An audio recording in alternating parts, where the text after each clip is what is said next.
Dans le Coran, Dieu commande aux hommes d'obéir au dernier prophète de l'islam, Muhammad, paix et bénédiction sur lui. Ce messager d'Allah était un homme élu qui exécutait les ordres de Dieu et transmettait ses révélations. Il incarnait celles-ci à travers ses actes et ses paroles. Aussi incarnait-il à travers tout son être l'idéal humain, agréé par Dieu, exalté soit-il. Dans le monde musulman, il y a de grands hommes et femmes connus pour leur sainteté et leur sublime caractère. Dans ce film, nous tenterons de montrer l'exemplarité que constituent les qualités morales et spirituelles d'un de ces saints hommes. Une fierté sénégalaise et musulmane. Un homme dont la vie et l'œuvre transcendent les réalités contingentes.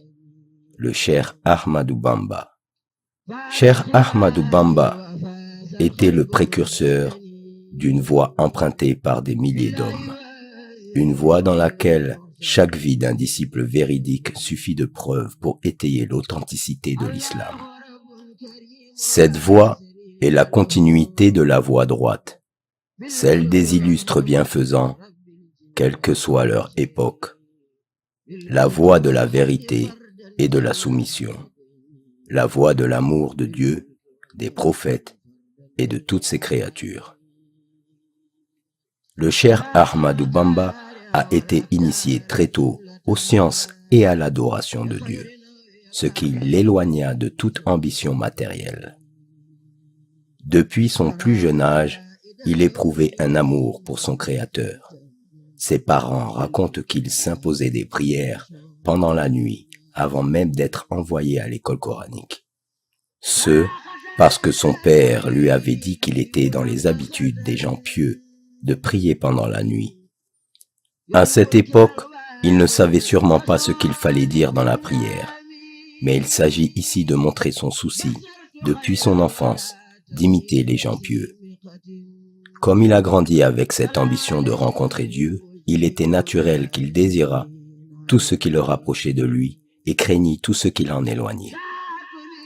Le cher Ahmadou Bamba n'aimait ni ne détestait qu'en Dieu, par Dieu et pour Dieu. Il n'avait d'amis et de compagnons qu'en Dieu. Il ne se déplaçait et ne se reposait que pour acquérir l'agrément de Dieu. Il ne se préoccupait des profits temporels que quand ils étaient acquis pour Dieu et dépensés pour lui. En effet, il ne se réjouissait des biens de ce monde que quand ils étaient dépensés dans les œuvres de bienfaisance. Il s'en réjouissait alors parce que cela était agréé par Dieu. Par ailleurs, tous ses discours étaient axés sur la mention des sublimes noms de Dieu, la recommandation de la bienfaisance et l'interdiction de la malfaisance. En substance, on ne peut se souvenir de lui sans penser à Dieu. Certes, il est l'un des meilleurs parmi les hommes, car, comme le dit le messager de Dieu, la meilleure personne dont on doit rechercher la compagnie est celui dont la vue nous rappelle Dieu, dont les paroles augmentent notre science et dont les actes vous font penser à l'au-delà. Or, cher Ahmadou Bamba est l'une des personnes dont le souvenir fait penser à Dieu. Car tous ses discours, ses audiences, ses actes nous rappellent Dieu. Cette réalité est constatée dans sa conduite envers Dieu par tous ceux qui l'ont fréquenté. Cela est attesté par sa droiture, par sa conformité à la loi formelle et par la clairvoyance exotérique renforcée par la lumière de la vérité. Il est à noter qu'il ne s'est jamais servi d'un bien douteux. Et parmi les nombreuses offrandes que les gens lui amenèrent, il n'en utilisa que celles qu'il savait légalement acquises. Tout ce qui précède témoigne de son aversion pour l'illicite et sa méfiance envers les choses douteuses.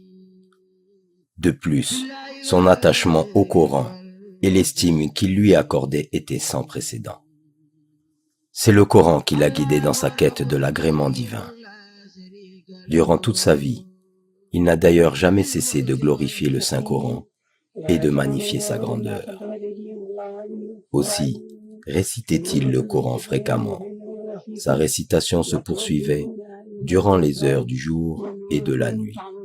Le motif de ces fréquentes récitations du Coran résidait dans son authentique espoir que ce serait un moyen de jouir de l'amour de son Seigneur, de se rapprocher de lui et d'être en intimité avec lui. Son illustre biographe, Cheikh Mohammed al-Bashir Mbaké, témoigne. Comme ceux qui ont fréquenté le Cheikh Ahmadou Bamba, j'ai été témoin de son habituelle récitation nocturne du Coran. Très souvent, quand les gens dormaient, il récitait le Coran à ravir les cœurs, à provoquer l'émotion et à apaiser des désirs excités. Mais il était rare qu'on se réveillât à une heure quelconque de la nuit en jetant un coup d'œil vers sa maison sans l'entendre réciter le Coran. Une de ses activités nocturnes consistait à se promener dans les allées propres aménagées à cet effet, où il récitait le Coran tout comme il veillait à le faire dans chaque coin de sa vaste maison animée. Ses chambres étaient séparées par de vastes chemins, dans des baraques à l'ombre, toutes remplies d'exemplaires du précieux Coran. Le sol de cette maison était devenu bien aplani, tellement le cheikh s'y promenait en récitant le Coran. Sa maison était meublée de tapis somptueux, égaux et moelleux, dont certains valaient 1 ou plusieurs milliers de francs de l'époque, et d'autres des centaines de francs, tous déployés pour abriter des exemplaires du Coran. Les cours de la maison étaient proprement aménagés pour les promenades accompagnées de récitations du Coran. En outre, il était rare que le cheikh pénétrât dans une de ces chambres de cette maison sans y effectuer une prière de 2 rakas. Aussi, ordonnait-il à chaque fois qu'il érigeait un nouvel édifice au lecteur du Coran d'y effectuer nuit et jour un grand nombre de khatmas. Tout en récitant le Coran, il supervisait personnellement les travaux de ses disciples, à qui il distribuait de la nourriture et offrait du thé et du café préparés dans de grandes écuelles, à côté de nombreux repas apportés par les mourides voisins. Ainsi, ses seules activités consistaient à rendre service à l'humanité et à adorer son Seigneur. C'est ce qui fit dire à Cheikh Sidiya Baba, l'un des piliers de la tariqa Qadriya et l'un de ses plus grands dignitaires en Mauritanie: le seul défaut d'Ahmadou Bamba, c'était son dévouement au culte de son Seigneur et son souci constant d'être utile aux hommes. Il ignorait le repos à tel point qu'il n'a jamais construit de maison ni installé un lit pour s'y reposer. Pour nombre et luxueuses qu'elles fussent, ces maisons et les meubles les ornant, construites par des mourides, étaient réservées à la conservation des exemplaires du Coran et des livres de science. Il disait: c'est au prix de l'effort que tu acquiers l'éminence. Celui qui aspire à un rang sacrifie les nuits en veille. Qui ambitionne l'éminence et dort la nuit, convoite pour soi-même l'impossible. Cependant, ces journées étaient divisées en des heures consacrées à l'examen des besoins des gens et les autres à l'entretien de ses rapports avec son Seigneur. Car le cheikh ne faisait de compromis avec personne dans ce domaine. Il n'avait pas le temps de discuter des choses futiles. Quant aux prières accomplies au milieu de la nuit, constituait son activité préférée. Cheikh Mohammed al-Bashir nous raconte que la prière et la récitation des formules de dhikr remontant au prophète constituaient la plus grande partie de ses activités de nuit. Parfois, il se rendait à différents endroits du village et à des cours de sa grande maison qu'il ne pouvait visiter que quand les gens dormaient à cause de la bousculade que provoquait son apparition devant le public. bousculade causée par leur désir d'obtenir la baraka et sa bénédiction. Les disciples ont raconté que souvent, ils le voyaient sortir au cours de la nuit pour visiter les tombes. En somme, ses activités diurnes étaient ininterrompues et comportaient toutes sortes d'œuvres surérogatoires. En bref, il considérait ce bas monde comme un court passage où l'on doit réaliser le maximum de bien pour pouvoir obtenir les meilleures récompenses dans les deux mondes. Ainsi, réunissait-il toutes les belles qualités des grands hommes de Dieu, dont l'une des plus distinguées, la patience. La patience du cher Ahmadou Bamba est celle de ceux qui se confient à Dieu, de sorte à être capable de supporter le mal en comptant non point sur sa propre force, mais plutôt sur l'assistance divine. Peu de gens ont été aussi maltraités que le cher Ahmadou Bamba. Malgré sa fidélité à la voie droite et son respect scrupuleux de toutes les règles, ses ennemis lui feront subir les pires tourments. Pourtant, jamais il ne s'en plaindra, et jamais il ne demandera une quelconque assistance. Et l'idée même de se venger ne lui viendra jamais à l'esprit.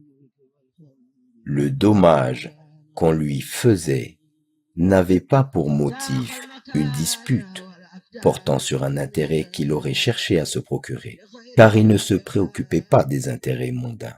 Loin de considérer les attentats dirigés contre sa propre personne comme un mal, il les considérait comme un bienfait de Dieu qui éleva son rang, tout en sachant que le vrai mal, pour lui, était celui qui touche aux intérêts de la religion. Pour repousser un mal, il demandait l'assistance de Dieu contre le malfaiteur afin de défendre le culte de Dieu et de propager sa religion. Sa patience était celle d'un homme que le plaisir procuré par les actes dévotionnels faisait oublier tous les préjudices que ses ennemis lui infligèrent, d'un homme qui ne ménageait personne quand la religion était en cause et qui se suffit de l'assistance de son Seigneur. Sa douceur et sa gentillesse allaient au-delà de toute entente. Dans ses demeures, les richesses et les biens matériels accumulés étaient innombrables. Les dons pieux lui provenaient de tous bords. Ses disciples lui amenaient des milliers et des milliers d'offrandes, d'argent et d'or, de même que des centaines de dromadaires et d'automobiles chargés de diverses espèces de denrées. À savoir que ses disciples ne lui faisaient don de leurs biens et de leurs richesses que pour amour d'Allah et du prophète Muhammad sallallahu alayhi wa sallam. De toute évidence, le cher Ahmadou Bamba fut l'un des hommes les plus fidèles aux ordres d'Allah et aux modèles prophétiques. La foule nombreuse des donateurs, des quémandeurs en tout genre et des autres visiteurs se succédèrent nuit et jour à sa demeure. Néanmoins, il les traitait tous avec une bonté spontanée. Quant aux gens pieux, aux érudits et aux savants, il leur fournissait d'énormes quantités de vivres afin de leur permettre de se consacrer à leur culte. Pour les pauvres, il fut un père bienveillant et une mère compatissante. Il les abritait par milliers et les prenait intégralement en charge. Si bien qu'on observait sur lui des signes de regret quand un nécessiteux, dont il n'avait pas été informé de la présence, puisse quitter sa maison sans bénéficier de sa générosité. Il s'en désolait, et si le nécessiteux était connu, il lui envoyait alors l'aide qu'il espérait. De même, quand un besogneux ne pouvait pas le voir à cause d'un manque de temps ou pour une autre raison, il lui envoyait ce qu'il cherchait, même s'il habitait un endroit lointain. Il faisait cela par bienfaisance et pour l'amour d'Allah envers ses créatures. Nul doute qu'il n'usait d'aucun moyen pour acquérir des biens. Il ne cherchait ni à les accroître, ni à les thésauriser. Il versait dans le sac du pauvre ce que le riche donateur apportait. Sa main charitable était tendue à l'extrême. Cette sublime qualité constitue l'une des choses qui faisait que quiconque le fréquentait l'aimait. Manifestement, il fut l'une des personnes les plus aimées de son temps. Le Cheikh Bamba, aussi surnommé Khadim Rasoul, avait tout à sa disposition pour s'enorgueillir ou faire preuve d'un abus d'estime de sa propre personne. Mais il ne fut rien de cela. Par conséquent, son influence, son pouvoir et le prestige dont il disposait aux yeux des gens, tout cela n'avait que trop peu d'importance pour lui. On raconte qu'il s'occupait lui-même de ses tâches personnelles, bien qu'il conquît déjà le cœur de milliers de personnes disposées à lui rendre service à tout moment. Il était toujours vêtu de vêtements légers et simples, toujours avec ses fameuses sandales. Il s'asseyait à même le sol, sans tapis. Il serrait la main des riches et des pauvres, et il passait la salutation en premier. Il ne négligeait ni ne rabaissait ce à quoi il était invité. Il était souple, il avait le comportement d'excellence et avait une belle conduite envers les gens. Dans le poème « Ô mon compagnon », il dit « Si tu t'imagines être doté d'une prééminence envers un quelconque être humain, ceci avant même d'être parfaitement assuré de ton salut demain, sache alors que tu es un ignorant et un sot, et sois certain que Satan t'a égaré vers la suffisance et la présomption. » Il disait aussi « Quiconque considère sa supériorité sur les chiens, un chien est sans doute au-dessus de lui. » Le cher Ahmadou Bamba faisait preuve de compassion envers tous ceux qui l'entouraient, sa famille, ses amis, les orphelins, les étrangers et même ses ennemis.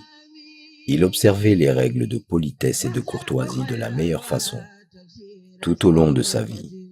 Suite au confinement forcé en résidence surveillée qui lui avait été imposé par les autorités coloniales, soi-disant afin d'éviter des attroupements qui accompagnaient ses déplacements, le cheikh Ahmadou Bamba chargeait certains de ses disciples de s'enquérir de la situation des malades, de transmettre ses condoléances aux parents des personnes décédées en son absence et de s'enquérir de la situation de ses proches. Le cheikh Bamba Khadim Rasoul envoyait également de l'aumône et de nombreux dons, en argent ou en nature, à des pauvres, à des frères de religion, aux pauvres et d'autres connaissances dont le culte de l'honneur retenait de solliciter une assistance. À propos de sa miséricorde envers les créatures d'Allah, Cheikh Mohammed al-Bashir témoigne. Dieu avait mis dans la créature de notre Maître l'affection pour les croyants et la pitié pour toutes les créatures. Il patientait, s'en remettait à Dieu, supportait les préjudices des ennemis et nourrissait à leur égard de la sympathie, espérant qu'ils seraient finalement bien guidés. Notons que lorsqu'il discutait avec quelqu'un, il le faisait avec une telle politesse que toutes les fois qu'on lui parlait, il n'interrompait jamais et écoutait jusqu'à ce que la personne ait fini. Généralement, cette luminosité éclatante s'estompait, et ce doux sourire, rendant le cœur de tout le monde enclin à être attiré vers lui, nourrissant de ce fait toute leur sympathie à son égard. Sur sa pudeur, Cheikh Mohammed al-Bashir ajoute « Il lui arrivait souvent dans sa maison de surprendre un homme en train d'endommager quelque chose ou de pénétrer dans quelque lieu sans permission. Tout en détestant ces actes, le cheikh se contentait d'identifier l'intrus, sans que celui-ci ne s'en aperçoive, disparaissant discrètement jusqu'à ce que l'individu sorte de la maison. Puis, à cause du devoir d'ordonner le bien et de défendre le mal, devoir qui lui incombait d'une manière particulière envers ses disciples, il réunissait tous ses disciples avec le malfaiteur, et tout en leur adressant des reproches d'une manière générale et indirecte, mais de telle sorte que le malfaiteur, s'il était intelligent, comprenait qu'il était visé, même si le cheikh n'ajoutait rien en cela. Ses sublimes qualités, sa personnalité d'amour, sa bonté et sa compassion incitaient les gens qui le côtoyaient à l'amour du bien et à allumer dans leur cœur l'ardeur de la foi. Ce saint homme n'a jamais fait du mal à qui que ce soit, ni par sa main, ni par sa langue. Cheikh Mohammed al-Bashir nous raconte à ce propos. Il alertait ses disciples contre la médisance et la calomnie de telle sorte que nul d'entre eux n'osait le commettre. Il ne tolérait même pas cette sorte de médisance dite licite, qui consiste à s'entretenir avec ses compagnons d'une personne absente, même si ce n'était pas dans l'intention de faire connaître les défauts de cette dernière. Il n'a jamais rendu le mal par le mal, et il était un homme miséricordieux, comme l'histoire n'a jamais connu. Au bout de 33 ans de privation de liberté dans la maltraitance et la souffrance, jamais, au grand jamais, il ne s'est plaint. Jamais il n'a pensé à la vengeance. Malgré tout ce que les colonisateurs français lui infligèrent, avec l'échec de leurs manœuvres répétées contre lui, il leur pardonna sans aucune rancune. J'ai pardonné à tous mes ennemis pour l'amour du Seigneur, qui les a écartés de moi à jamais, dit-il. Aussi, je ne songe nullement à me venger. J'ai accordé mon pardon à tous mes ennemis avec pureté du cœur. Cette noble attitude du cheikh, en totale harmonie avec la moralité du Coran, devrait servir de modèle pour les relations interconfessionnelles encore aujourd'hui. Bref, en définitive, par son humilité, sa modestie, son affection et sa prévenance en toutes circonstances, le cheikh Ahmad Bamba était l'un des meilleurs modèles de son temps et le reste tout aussi bien de nos jours.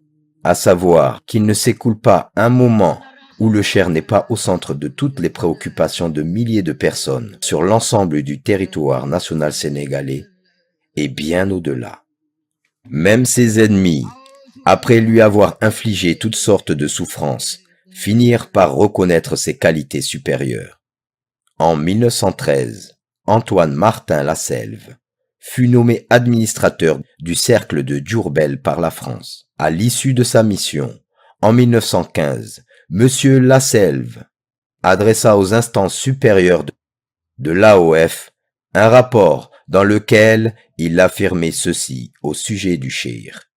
Ce cher Bamba détient certes une puissance innée dont la raison ne parvient pas à saisir la source et expliquer la capacité de forcer la sympathie. La soumission des hommes à lui est extraordinaire et leur amour pour lui les rend inconditionnels. Il semble qu'ils détiennent une lumière prophétique et un secret divin semblable à ce que nous lisons dans l'histoire des prophètes et leur peuple. Celui-là, le cheikh, se distingue toutefois par une pureté de cœur, par une bonté, une grandeur d'âme et un amour aussi bien pour l'ami que pour l'ennemi, qualités dans lesquelles ses prédécesseurs l'auraient envié, aussi grandes que fussent leurs vertus, leur piété et leur prestige. Les plus injustes des hommes et les plus ignorants des réalités humaines sont ceux qui avaient porté contre lui de fausses accusations consistant à lui prêter l'ambition du pouvoir temporel. Je sais que les prophètes et les saints qui menèrent des guerres saintes les ont faites sans disposer de la moitié de la force dont dispose ce cheikh.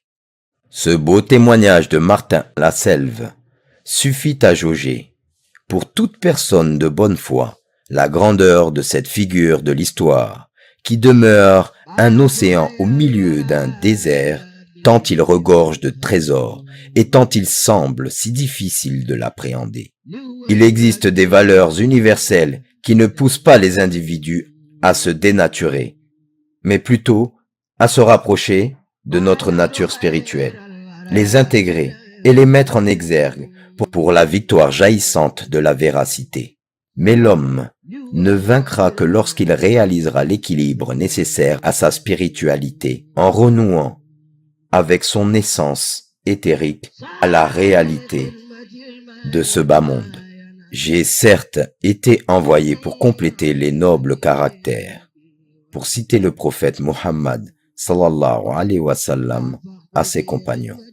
Le cher Ahmadou Bamba Khadim Rasoul enseigna et éduqua ses disciples en ce qui leur serait plus profitable dans le monde terrestre et dans le suivant.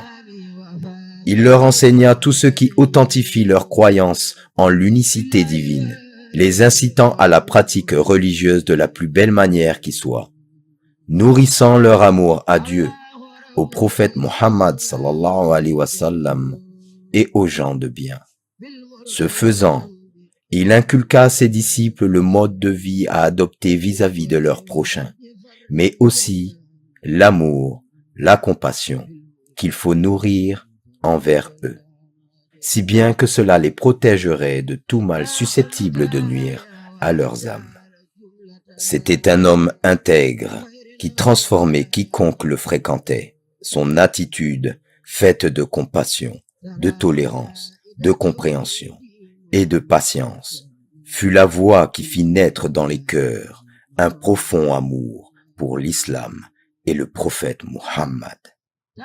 Que la paix et la bénédiction d'Allah soient sur lui.